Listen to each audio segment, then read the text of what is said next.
हिमाचल प्रदेश के उद्योग मंत्री हर्षवर्धन चौहान ने मंडी से सांसद कंगना रनौत के बयान पर पलटवार किया है। उन्होंने कंगना के बयान को बचकाना बताया है। शिमला में मीडिया से बातचीत के दौरान उद्योग मंत्री हर्षवर्धन चौहान ने कहा कि कंगना अभी राजनीति में नहीं है, इसलिए वह ऐसे बयान दे रही है। इस दौरान हर्षवर्धन चौहान ने मेडिकल डिवाइस को लेकर कहा कि इससे प्रदेश को लाभ नहीं होगा। पूर्व सरकार ने हिमाचल के हितों का ध्यान नहीं रखा। उद्योग मंत्री हर्षवर्धन चौहान ने कहा कि इस मेडिकल डिवाइस पार्क से प्रदेश सरकार को लाभ नहीं होगा। उन्होंने कहा कि मेडिकल डिवाइस पार्क बनाने में पूर्व भाजपा सरकार ने हिमाचल के हितों को ध्यान में नहीं रखा। उन्होंने कहा कि पूर्व सरकार ने 1 रुपये प्रति मीटर पर जमीन और 3 रुपये प्रति यूनिट बिजली उपलब्ध कराने का करार किया था। प्रदेश को इससे लाभ नहीं होगा। उद्योग मंत्री ने कहा कि प्रदेश सरकार 30% भाग पर मेडिकल डिवाइस पार्क बनाएगी, बाकी ज़मीन को बाजार के दामों पर बेचकर ग्रीन इंडस्ट्री और जेनेरिक मेडिसिन को प्रोत्साहन देगी। वहीं प्रदेश के सीमांत क्षेत्रों में अवैध खनन को लेकर उद्योग मंत्री हर्षवर्धन चौहान ने कहा कि सीमांत क्षेत्रों में अवैध खनन रोकने के लिए सरकार गंभीर है। उन्होंने कहा कि इसको लेकर मुख्यमंत्री के सख्त आदेश हैं कि किसी भी दल या किसी भी ओहदे पर बैठे व्यक्ति को संलिप्त होने पर बख्शा नहीं जाएगा। विधानसभा के मानसून सत्र को लेकर उद्योग मंत्री हर्षवर्धन चौहान ने कहा कि 27 अगस्त से प्रदेश में मानसून सत्र शुरू होगा। उन्होंने कहा कि प्रदेश के इतिहास में पहली बार इसमें 10 बैठकें होगी। अब तक सभी सरकारों के कार्यकाल में 5 से 6 बैठकें होती थी। उन्होंने कहा कि मुख्यमंत्री ने ये फैसला इसलिए लिया ताकि पक्ष और विपक्ष के लोग सरकार के समक्ष अपनी बात रख सके और एक सकारात्मक चर्चा प्रदेश के हितों को लेकर सदन में हो। नहीं, देखो, हमारे जो माननीय सांसद है कंगना रनौत जी, वो कल रामपुर क्षेत्र में और कुल्लू के कुछ क्षेत्र में गई है और हवाई जो है वो उन्होंने हवाई जो है वो इंस्पेक्शन की है और जो उनका बयान है वो बचकाना बयान है। और ये कहना कि केंद्र द्वारा जो है पैसा आया है, मैं स्पष्ट रूप से कह सकता हूँ कि पिछले वित्तीय वर्ष में हिमाचल प्रदेश में केंद्र सरकार द्वारा आपदा राहत में वही पैसा दिया गया है जो हिमाचल प्रदेश का हक था। उसके अलावा एक नया पैसा जो है वो ओवर एंड अबव जो हमारा हक था उसके अलावा हिमाचल प्रदेश में कोई पैसा नहीं आया है। कुछ लोग, कुछ भारतीय जनता पार्टी के वरिष्ठ नेता प्रधानमंत्री सड़क योजना के विषय में चर्चा करते हैं कि वो पैसा आया है, या प्रधानमंत्री आवास योजना जो पंचायतों की स्कीम है उसके बारे में चर्चा करते हैं। तो ये स्कीम्स तो नॉर्मल रूटीन की स्कीम्स है और ये हर स्टेट को जो स्कीम्स है, जो हिंदुस्तान के जितने भी राज्य हैं उन स्टेट को government of India according to their share, according to the proposals, वो हर स्टेट को देती है और हिमाचल प्रदेश को भी वही पैसा मिला है। उसके अलावा हिमाचल प्रदेश को जो है कोई पैसा नहीं मिला है, क्योंकि कंगना रनौत जी अभी राजनीति में जो है नई है, उनको सिस्टम का पता नहीं है और एक फिल्म पर्सनैलिटी होने के नाते चर्चा में आना और एक भड़काऊ बयान देना और एक ऐसे शब्द बोलना जिससे मीडिया में जो है वो सनसनी फैले, वो उनकी पुरानी आदत है। समय के साथ जो है वो राजनीति सीखेंगी। ये सिस्टम पॉलिटिकल सिस्टम है, एडमिनिस्ट्रेटिव सिस्टम है, किस तरह से चलता है वो समय के साथ सीख जाएंगे। और केंद्र द्वारा या किसी भी प्रदेश द्वारा कोई पैसा खर्च किया जाता है, वो एक एक पैसे का हिसाब होता है और वो पैसा जो केंद्र सरकार द्वारा या हिमाचल प्रदेश के भी कोई डिपार्टमेंट या किसी स्कीम का जो पैसा होगा उसकी ऑडिटिंग होती है, उसकी सैंक्शन होती है, उसकी मॉनिटरिंग होती है, उसकी सुपरविजन होती है। कोई किसी सरकार या कोई मंत्री, कोई सरकार को अपनी मर्जी से कोई पैसा थोड़ी खर्च कर सकता है।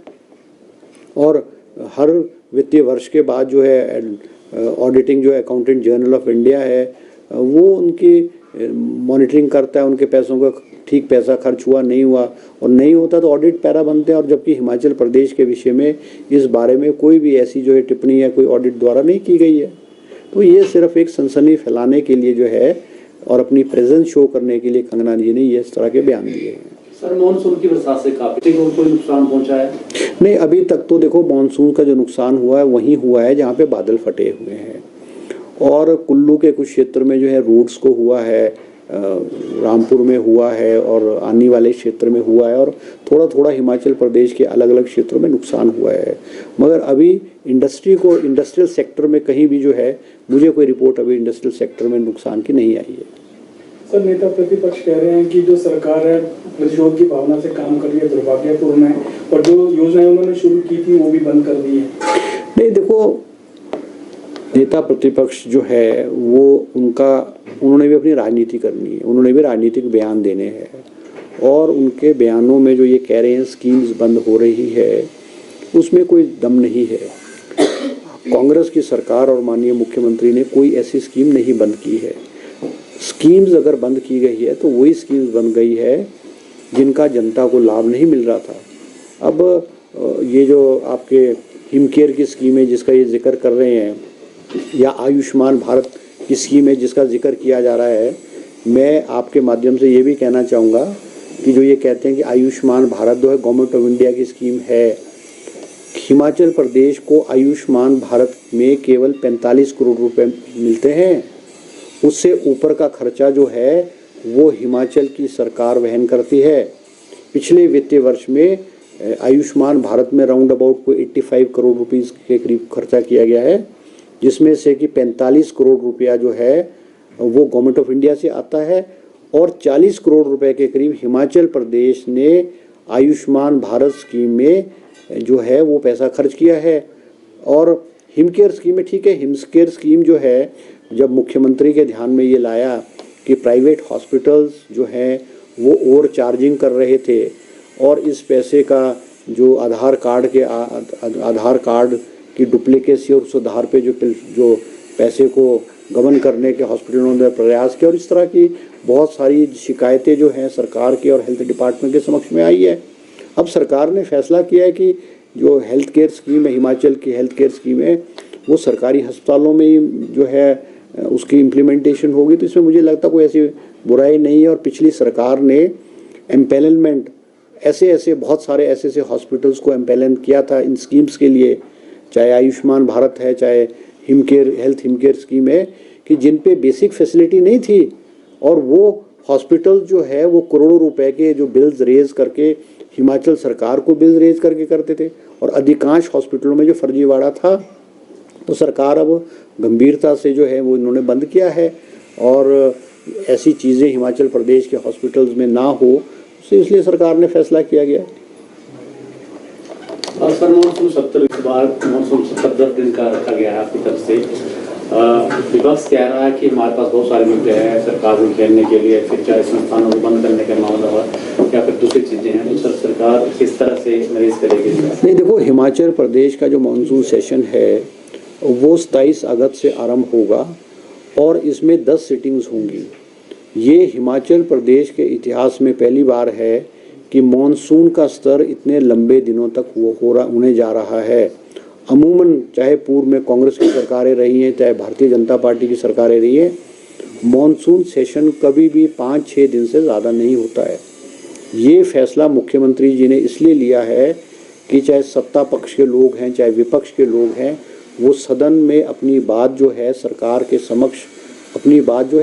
समक्ष रखें और उनको उचित समय मिले। ठीक है, हम कोई भारतीय जनता पार्टी से कोई घबराते नहीं हैं, डरते नहीं हैं, और हम ये चाहते हैं हिमाचल प्रदेश के जो इश्यूज़ हैं, हिमाचल प्रदेश के जो हित की बात है, और एक सार्थक चर्चा, एक पॉजिटिव चर्चा हिमाचल प्रदेश के सदन विधानसभा में हो। सरकार उसका जवाब देगी, और जो एक पॉजिटिव सजेशंस है, पॉजिटिव चीज़ें हैं, वो हम विपक्ष की बात को पहले भी हमने माना है, और हम विपक्ष की बात को मान करके उचित अमली जाना जो है इसमें पहनाएंगे।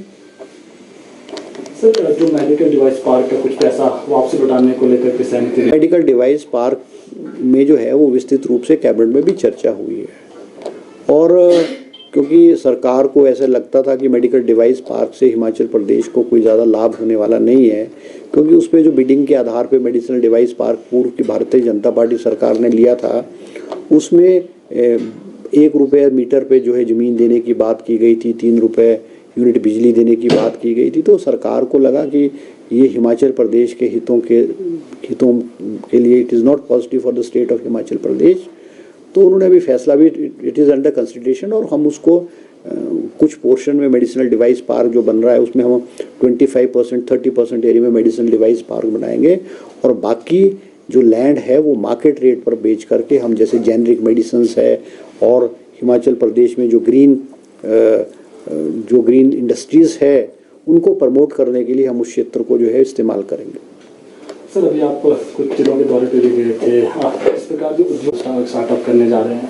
नहीं, अभी तो मैं गया था मैं तो मेरा मकसद था हिमाचल प्रदेश में जो बॉर्डर एरियाज़ हैं वहाँ पे जो इलीगल माइनिंग है उसको रोका जाए, और हमने सरकार को और डिस्ट्रिक्ट एडमिनिस्ट्रेशन को सख्त आदेश दिए हैं, चाहे BBND एरिया है, चाहे ऊना है, चाहे कांगड़ा के बॉर्डर एरियाज़ है, चाहे सिरमौर के एरियाज़ है, वहाँ पे सख्ती से निपटा जाए इलीगल माइनिंग के लिए। चाहे किसी भी ओहदे पे बैठे हुए लोग हैं उनके खिलाफ उचित कार्रवाई की जाए। और मैंने खुद भी और मुख्यमंत्री के मुझे आदेश थे कि कोई पॉलिटिकल इंटरफेरेंस नहीं की जाएगी, और मैंने एडमिनिस्ट्रेशन को स्पष्ट रूप से कहा है कि ये आदेश मुख्यमंत्री के हैं, चाहे सत्ता पक्ष के लोग चाहे विपक्ष के लोग जो कुर्सियों पे बैठे हैं उनकी बात को ना माना जाए, और जो गलत काम करता है, इलीगल काम करता है, उसके खिलाफ अकॉर्डिंग टू द लॉ सख्त एक्शन लिया जाए।